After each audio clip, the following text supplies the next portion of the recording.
This is Talk on the Block on afternoon, June 20th.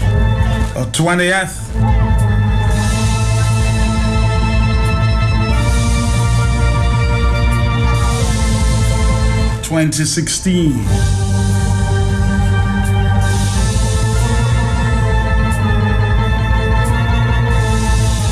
Catholic priest calls for Dominicans to pray. Comes on the heels of another scandal, if you will, rocking the local church.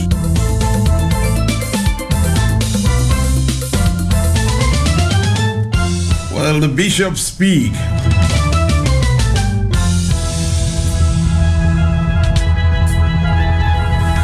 Let's find out from Carlisle John Baptist, following this one closely. Carlisle, a call for prayer? Matt, good afternoon. Good afternoon to you. And the many listeners, what's up? All right, so just following this big story there from the Catholic Church. Well, wondering if we will hear anything more than what we have heard. Well, before I even speak about that, Matt, yesterday, of course, you know, the weekend was good. Nice weekend, of course, and you know, someone said to me, Carlisle, when you're speaking to Matt, you always tell him about the weekend, but you do not tell him about Friday and Saturday. You only tell him about Sunday, and you're telling him that on Sunday you go to church. That's a good observation, but yes, you don't find it a very good observation, Carlisle John Baptist? Well, somebody's very observant. The person was merely... But I guess you prefer to talk about Sunday. Well, Sunday, but I mean, what is on Friday? Friday is that you do the usual after work, you get home, and Saturday you relax. But Sundays you usually go to church. For Carlisle John Baptist is a usual thing, right? That is a usual thing, and I mean, this Sunday was no exception. Father's Day service, our Father Peter, to great sermon as usual, and you know, man. So my good friend, there's nothing to worry about. My good friend who has been asking that question. You notice that Carlisle is moving away from your question, but good observation all the same, Carlisle. Maybe they want you to talk about your entire weekend. But let's look at what in terms of the paper. On the Sun's front page newspaper, it says, pray.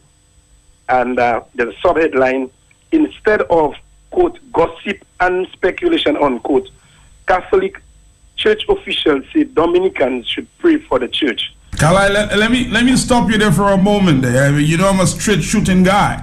I will tell you that a lot of gossiping takes place in the church.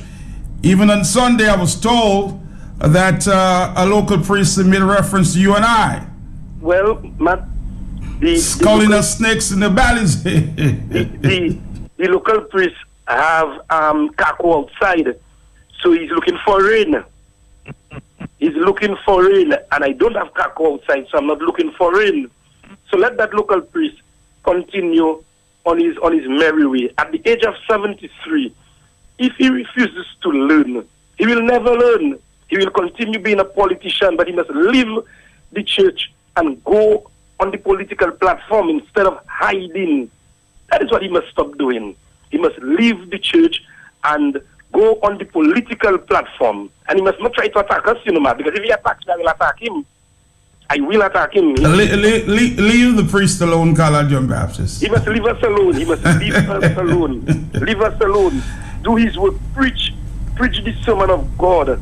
Preach the word of God. And stop playing politics in the church. At the age of 73, he needs to stop that. He needs to learn. But let us continue. He will always be him. And he probably thought that the send and he acted so anyway, Matt. That priest. I tell you, leave the man alone. Leave the man alone, Carlisle John. Let's concentrate on the priest who's calling for prayers here. Yeah. Father Peter Hill, the vicar of the English-speaking Caribbean for Redemptorists, is calling on the faithful to, quote, pray for the church. Father Hill was responding to rumors that Father Calvin Ogis of St. Joseph, who was ordained to the Order of Presbyterian, had resigned. Father Hill says Father Ogis has taken, quote, voluntary leave of absence. And He also confirmed that Father Vanti Ogis had taken, quote, medical leave of absence. And Father Calvin made a decision to leave the priesthood under Redemptorist order. We are saddened by his decision and we support him as he discerns God's call. He has been given voluntary leave of absence from his duty. From his duties, Vicar Father Peter Hill said. And of course, the story goes on to say, there has been speculation as to the reasons for the departure of Father Calvin from the priesthood just 1 year ago after his ordination. However, when the son asked the vicar, he stated, quote, his reasons are personal and we respect that, unquote. Asked when will Father Calvin Ogis officially be relieved of his duties as a priest, Father Hill said, quote, it has to go through a process and Rome has the final say in the matter, unquote. Bishop Malze has also confirmed